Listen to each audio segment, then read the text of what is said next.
परिवार बहुत गरीब था। मेरी माँ बर्तन मस्ती थी और मैं चाय बेचता था। Sir what is your qualification? क्या? कहाँ तक पढ़े हैं सर? सब कुछ मिला के यही कोई एमए बीए तक किया है। सर मैं देश की जनता को आपकी क्वालिफिकेशन के बारे में बताना चाहता हूँ। ये आपका इंटरव्यू है सर। घर बार छोड़ के चला गया था एट द एज ऑफ 17।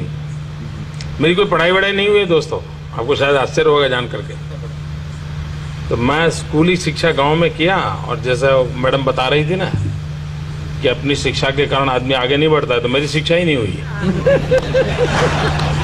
एक और वीडियो है सर। पहली बात तो मैं कोई पढ़ा लिखा व्यक्ति नहीं। कितना पढ़े हैं आप? वैसे तो मैंने 17 साल की आयु में घर छोड़ दिया। स्कूली शिक्षा के बाद मैं निकल गया। सिर्फ स्कूल तक पढ़े, मतलब प्राइमरी स्कूल तक? हाई स्कूल तक। यानी हमारे होम मिनिस्टर अमित शाह जी ने जो आपकी एमए बीए की डिग्री दिखाई थी, आप सबके सामने प्रधानमंत्री जी की बीए की और एमए की दोनों डिग्रियां सार्वजनिक करना चाहता हूं। तो जब आपने हाई स्कूल के बाद पढ़ाई नहीं करी तो ये एमए बीए की डिग्री कहाँ से आई सर? अरे बाप रे, ये तो धोती खोल रहा है। ये याद है सर? हाँ, देखा है कहीं। ये आपका इलेक्शन मैनिफेस्टो है सर। ओ हाँ, याद आया, मैंने ही तो छपवाया था उसे। हम देश में जातिवाद और करप्शन खत्म करेंगे, समाज में एकता और कानून लाएंगे, हर साल 2 करोड़ रोजगार देंगे, हवाई चप्पल पहनने वाले प्लेन में सफर करेंगे, गरीबी हटाएंगे, अच्छे दिन लाएंगे। वो गरीबी हटाएंगे की जगह गरीबों को हटा देंगे छप गया था, मैंने उसे ठीक करवाया था, मुझे याद है। आप कहते हैं कि कानून और डेमोक्रेसी बचाएंगे, लेकिन उस डेमोक्रेसी का अंतिम संस्कार करने वाले ही आप हैं। करप्शन को बढ़ावा देने वाले भी आप हैं। ऐसी बातें करके तुम बीजेपी को हराना चाहते हो क्या? मैं सिर्फ चाहता हूं कि जनता को पता चले कि सच्चाई क्या है। ये देखिए। बात यहाँ किसी एक इंसिडेंट की नहीं है, बल्कि ढेर सारे ऐसे इंसिडेंट्स की है जो एक के बाद एक होए जा रहे हैं पिछले कुछ महीनों से, पिछले कुछ सालों से। वो सारे इंसिडेंट्स जो सिर्फ एक चीज की ओर इशारा करते हैं कि हमारा देश वन नेशन वन पार्टी की ओर आगे बढ़ रहा है। मीडिया से ऑपोजिशन की आवाज को पूरी तरीके से खत्म कर देना, एमएलएस की हॉर्स ट्रेडिंग, इलेक्टेड सरकारों से पावर छीन लेना नए कानून बनाकर, इन्वेस्टिगेटिव एजेंसीज का वेपनाइजेशन, ईडी सीबीआई का प्रेशर बनाकर ऑपोजिशन पॉलिटिशियंस को जेल भेज देना, स्टेट गवर्नमेंट्स की वर्किंग में इंटरफेयर करना गवर्नर्स का इस्तेमाल करके, स्टेट गवर्नमेंट से फंड्स को ही विदहोल्ड कर लेना, जनता से प्रोटेस्ट करने का अधिकार ही छीन लेना, और अगर कोई प्रोटेस्ट करे तो उनका टीयर गैस और रबर बुलेट से स्वागत करना, इलेक्टोरल बॉन्ड्स का इस्तेमाल करना अपनी सारी फंडिंग छुपाने के लिए, और अगर कोई ऑपोजिशन का कैंडिडेट इलेक्शन जीत भी जाए तो सीधा सीधा इलेक्शन फ्रॉड करके खुद को जिता लेना।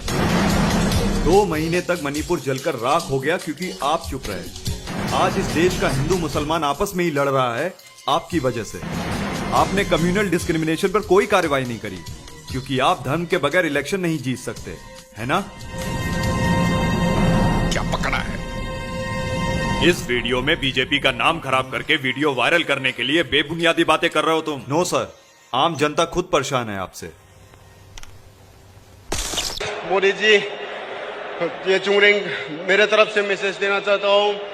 हिंसा हो रहा है मणिपुर में, ऑलमोस्ट 1 ईयर हो गया, और हर दिन लोग मर रहा है, और रिलीफ कैंप में कितना लोग रहता है, खाना पीना अच्छे से नहीं मिल रहा है, और बच्चा लोग अच्छे से पढ़ाई नहीं कर रहा है। हम लोग फ्यूचर के लिए बहुत परेशान है मणिपुर।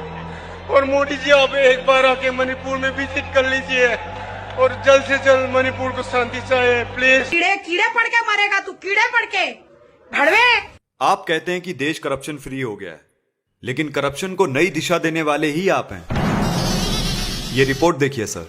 न्यूज लॉन्ड्री की 2 दिन पहले की इन्वेस्टिगेशन ने बताया कि ईडी का इस्तेमाल सिर्फ बाकी पार्टीज के खिलाफ नहीं किया जा रहा है, बल्कि देश में कंपनीज के खिलाफ भी किया जा रहा है। कम से कम 23 ऐसी कंपनीज जिन्होंने आज तक बीजेपी को कोई पैसा नहीं डोनेट किया था, उनके ऊपर सेंट्रल एजेंसीज की रेड होती है और एक पैटर्न देखने को मिलता है। रेड के बाद वो कंपनीज करोड़ों रुपए डोनेट करती है बीजेपी को। टोटल में 335 करोड़ रुपए इन कंपनीज ने बीजेपी को डोनेट किए, जिन पर आईटी या ईडी की रेड पड़ी थी। अब बोलिए सर, जनता से ज्यादा आपको अपनी कुर्सी प्यारी है ना? Allow to rest.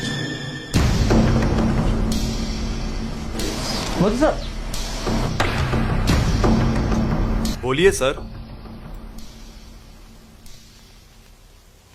बोलना बुढ़े, बोलती क्यों बंद हो गई?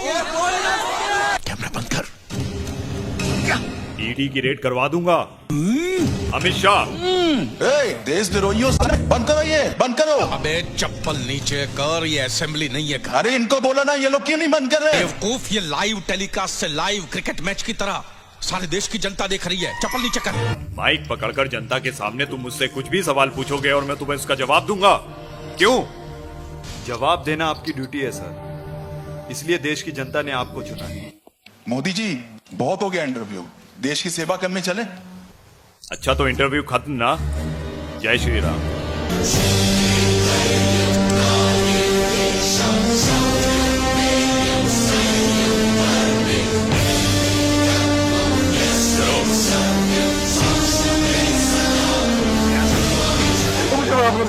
मुझे माफ कर दे, मुझे माफ कर दे। मैं कसम खाकर कहता हूँ, मैं मोदी जी को कभी गाली नहीं दूंगा, मैं मोदी जी को कभी बुरा नहीं बोलूंगा, मैं मोदी जी को कभी गाली नहीं दूंगा। मुझे